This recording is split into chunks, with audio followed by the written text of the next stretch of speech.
In this pediatrics vaccinations lecture, we're going to touch on a little bit about immunology to understand why we do what we do.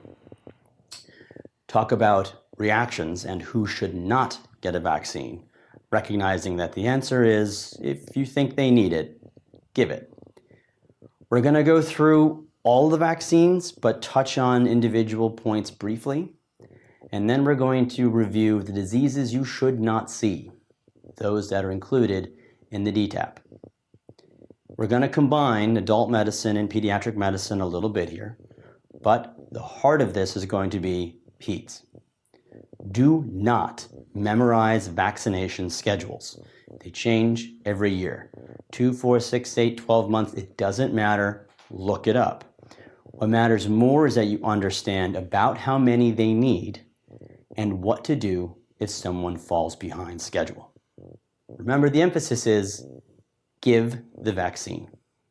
Let's start off with immunology first. And I want to talk a little bit about the difference between active and passive immunity. The way the immune system works, and you do not have to know complex immunology, is that the body is exposed to an antigen. In the case of what we're talking about here, it's either going to be an antigen from an organism, an infection, or a toxin. And the body is going to say, hey, I found this thing, it doesn't belong. Will someone take a look at this? The red thing is the antigen, the black thing is the presenting cell. And the immune system says, okay, I've made an antibody against that. I recognize it, I can fight it. Right now, the acute response is going to fight that little red thing. But ideally, if you get re-exposed to that antigen, since your body's already seen it before, you'd kind of want a reservoir of these things hanging around to kill that thing if it shows up again. That is to say, B cells turn into plasma cells, and what you have is a deposit of cells that can make these antibodies very quickly when re-exposed.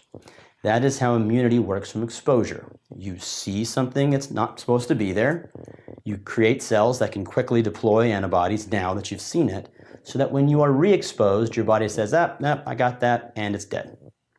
Now that red thing can be any antigen. This is how you get some of the diseases of too much immunity.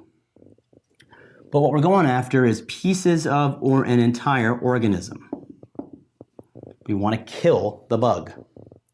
But it can also be to a toxin or a toxoid, something that looks like the toxin that we give the patient. And you're going to see tetanus be the theme through this lecture. This is acutely relevant to tetanus because the dose at which you die from tetanus is less than the immune response dose. The immune system will not identify that tetanus was anywhere around, but the patient will die. And so when we vaccinate, what we do is we give the toxoid, the thing that looks like tetanus, to the immune system that won't kill the patient, so that when they are exposed to the toxin, the immune system just takes care of it. Passive immunity also exists. That is, a fully adult immune system, say mom, has a bunch of her own immunoglobulins. And these immunoglobulins can cross the placenta and circulate through baby.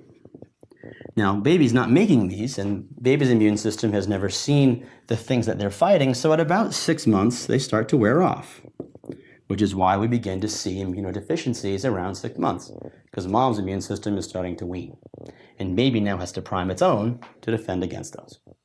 But at the same time, if a person does not have those antibodies primed, those cells ready to fight the thing that's infecting them, we can give them passive immunity by giving them the antibodies. We can give them IVIG. I want you to see what it's doing. The toxoid was priming their own immune system to defend against future attacks. The IVIG is responding to the current attack because priming their immune system takes time. Basically the premise of everything to do with vaccines. But there's one more piece to this, and that is herd immunity. And herd immunity is how we eradicate disease. It does not mean that everyone must be vaccinated. but it means that everyone should get vaccinated. That's what I mean by that in a minute. If everyone got vaccinated, there would be no one to carry the disease at all. But there are some people who can't get a vaccine. And yet, if enough people in a community get immunized, the disease disappears. Polio in the United States, smallpox across the world. Not everyone is vaccinated against smallpox, but smallpox is not around. Okay. So everyone should get vaccines because it primes their immune system and it creates herd immunity. Every once in a while, we can support them while they get infected if they're not primed by giving them passive immunity. But everyone should get a vaccine, except those who can't. Who can't? Let's talk about bad reactions. First is going to be allergies. If someone has an egg allergy, they cannot get vaccines made with eggs. You're setting them up for anaphylaxis or other trouble. In this case, an allergic reaction like anaphylaxis is worse for the patient than getting the virus itself. So the one that is definitely made with egg that is contraindicated is yellow fever. Do not give yellow fever to people with egg allergies. The one that is definitely safe to give that used to not be is the MMRV, measles, mumps, rubella, and varicella. You can give that vaccine to people who have egg allergies. And the one that is changing is flu. Our flu vaccines are no longer going to be made with egg. I want you to learn, though, that people who have egg allergies, you should give pause to and find out, is your flu vaccine made from egg? Not that they can't get it, just that you need to make sure the vaccine you're giving them is not egg flu. The other type of problem you can have as a contraindication is going to be those that are live attenuated. A live attenuated vaccine is a live organism, such that if someone had a profoundly immunocompromised state, you could actually infect them. Therefore, people who have profound immunocompromise should not receive live attenuated vaccines. This is going to be people who have AIDS, transplant, or on biologics. Careful with pregnant women. Talking about pediatrics, not obstetrics. Live attenuated vaccines are going to be the MMRV, measles, mumps, rubella, varicella. Don't give that to pregnant women, chemotherapy, AIDS, transplant, biologics.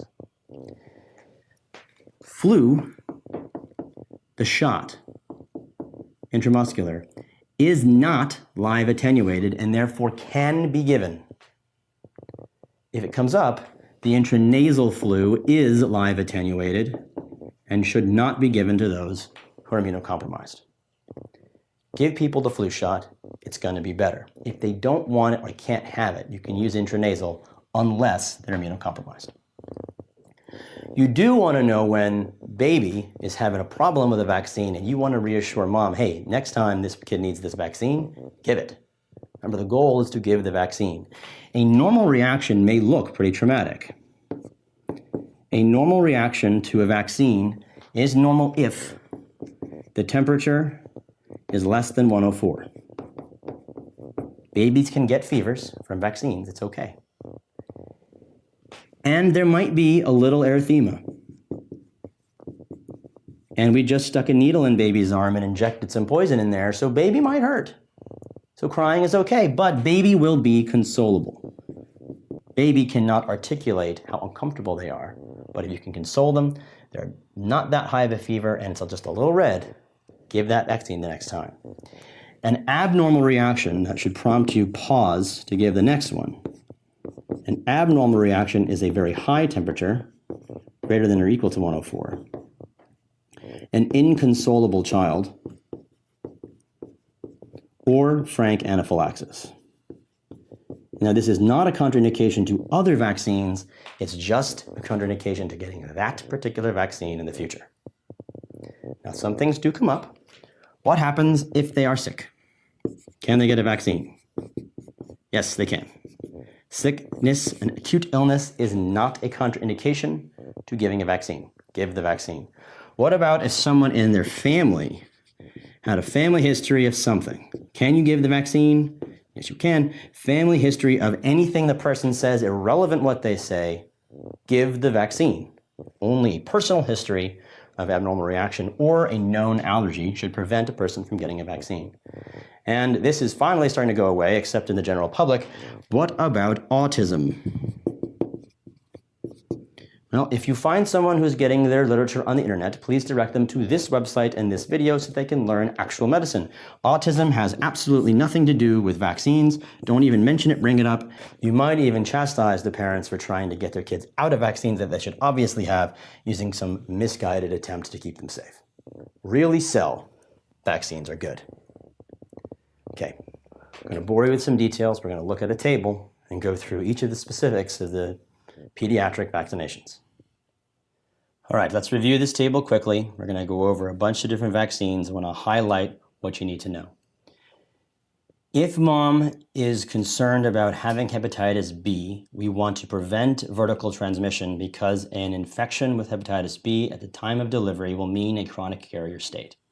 If mom is known to be hepatitis B positive, you're going to give baby both the Hep B vaccine and the Hep B IVIG immediately. If mom is negative, we're just going to start the Hep A/B series. If mom doesn't know, that is, she doesn't have any prenatal care, you're going to give the Hep B vaccine now and immediately check mom for antigen. Tdap we're going to discuss in great detail. Tdap kids, 5 doses as a child. Tdap adult, 1 dose after 11 in every 10 years. Talk more about what to do with the toxoid and IVIG. We talk about the disease. Hib causes epiglottitis. Give the Hib vaccine, stop epiglottitis. Getting infected with Hib does not confer immunity, and so being exposed doesn't help. Give the vaccine. Measles, mumps, rubella, varicella. Everybody gets it, not pregnant women. Pneumococcal vaccinations are going to be primarily for adults, but kids can get them too, especially if they're sicklers or are asplenic. Meningococcal vaccine, everyone should get it, but anyone going into a shared space, college or military, must. HPV, everybody 9 to 26 gets it. Hepatitis A/B, the thing that you want to know is that you need 2 doses for A and 3 doses for B. And no matter where you are in the series, if you know how many doses they've gotten, just pick up where you left off. Flu? Everybody gets flu, unless you have a contraindication. I want to round out this lecture by really drilling on hard the diseases that you should not see because we have vaccines. To start us off, low yield, but I want you to hear it. The DTaP is for kids. The big D means it's a bigger dose and it's given to kids. Kids should get 5 doses. Tdap, little d, little p, is for adults. Little d for less dose. Everybody should get this once. At least once over the age of 11. Never miss an opportunity to give a Tdap. TD is a booster and can be given instead of DTaP, but generally you want to use DTaP. Diphtheria, tetanus, pertussis. Those are the diseases we're going to be talking about here. Give DTaP to kids 5 times.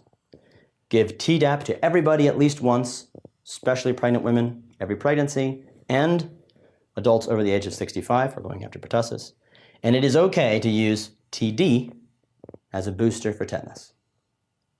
We'll get to tetanus. We'll do it first because it's the one you need to know the most about. Tetanus.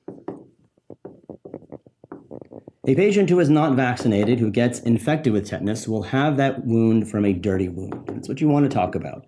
Dirty wound. And a dirty wound is one primarily with metal, puncture, rust. It could also be literally a dirty wound like a muddy swamp. But really where you want to go after is someone who has a puncture wound with something with metal that can or has rusted.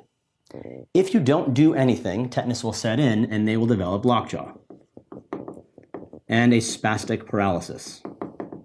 Every muscle they have will contract, and that hurts. And then they can't breathe, and they die. 1 out of every 10 person who gets tetanus as a disease dies. The diagnosis is clinical. And the treatment for someone with tetanus is going to be to help them survive. You intubate and sedate. You protect their airway, and you make them feel no pain. You use muscle relaxers, and ultimately, if you need it, paralytics, so just to get them through the acute phase, and then they get better. They get better because you treat them with IV antibiotics. If you have to choose, pick metronidazole. But the big thing with tetanus is what to do with a wound. That is, how do you prevent this from happening? Well, we talked about this already. Tdap, kids times 5. But when it comes to tetanus specifically, everybody should get a DTaP as an adult. And you can use TD as a booster. And every once in a while, you're going to use tetanus immune globulin. This is effectively the IVIG we talked about as passive immunity. How do you decide what to do? You should get at least 3 doses as an adult. One of them being Tdap, the other ones being TD, and you should get them every 10 years. If you get a wound, it's going to be based on the number of doses you've gotten in your lifetime and how recent the last one was.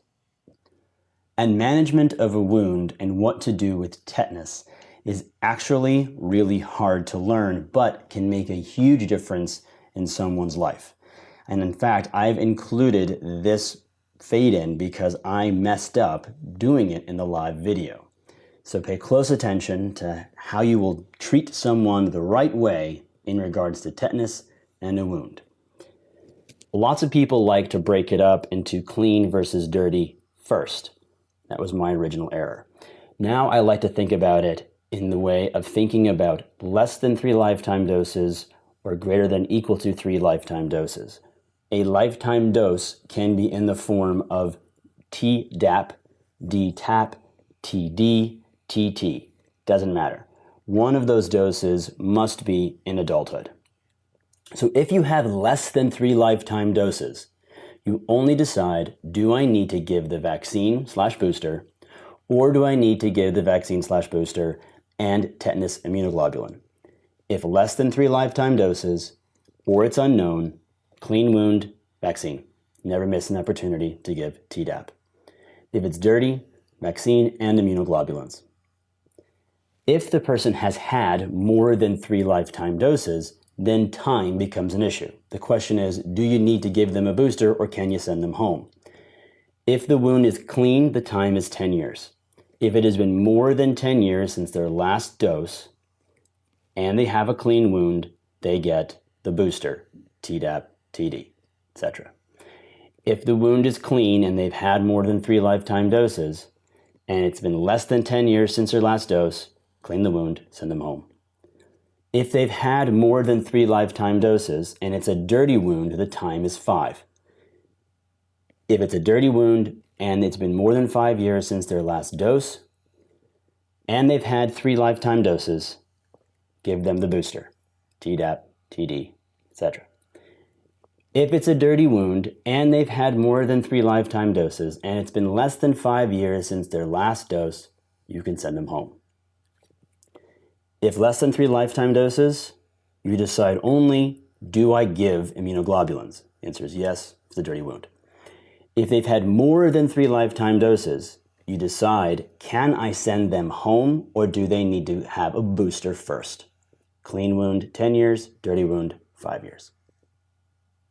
A dirty wound is anything that has metal, dirt, feces, soil, saliva. I'd pause, go back, watch that one again. Diphtheria and pertussis, a lot easier. Diphtheria is a disease of the back of the throat. And the patient is going to present with fever and dysphagia and dyspnea. The dysphagia and the dyspnea is coming from the pseudomembrane that you can see when they open their mouth. If you try to peel that off, it'll bleed, their airway will be gone, and they will die. The diagnosis is clinical. The treatment is to secure the airway. The number one priority is intubate. This is toxin-mediated, so antitoxin is administered along with IV antibiotics. Diphtheria, pseudomembrane, don't poke it. Intubate first, then give antitoxin. And the last one is pertussis. Pertussis is making a comeback, especially in adults. Immunity wanes. The patient will go through 3 phases. A catarrhal phase, where they are infectious. They have a non-specific syndrome that looks like a cold. Low-grade temp, rhinorrhea, cough. You think nothing of it. They are infectious and can infect others. And then phase 2 happens, and phase 2 is a problem for kids.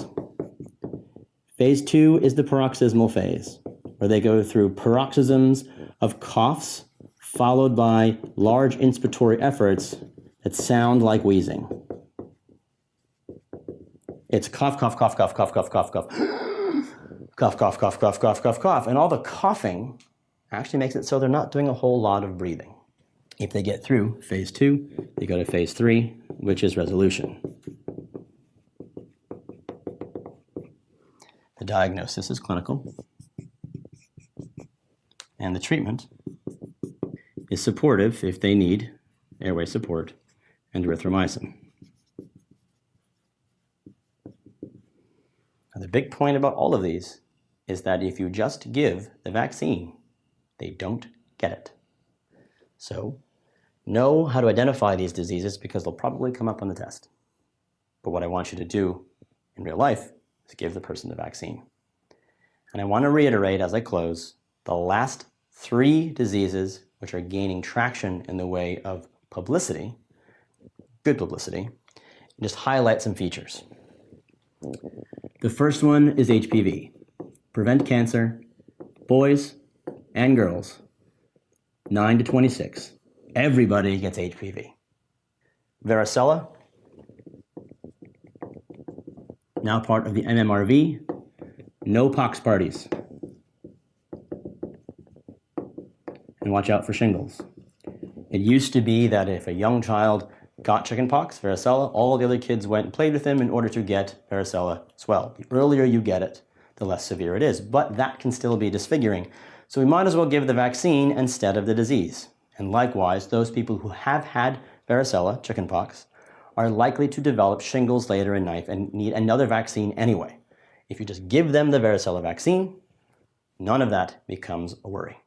And for those of you going for a 290, know that rotavirus is an oral vaccine that's contraindicated in anyone who has had intussusception. Not everybody needs this vaccine, so that's the one that is the lowest yield on the table.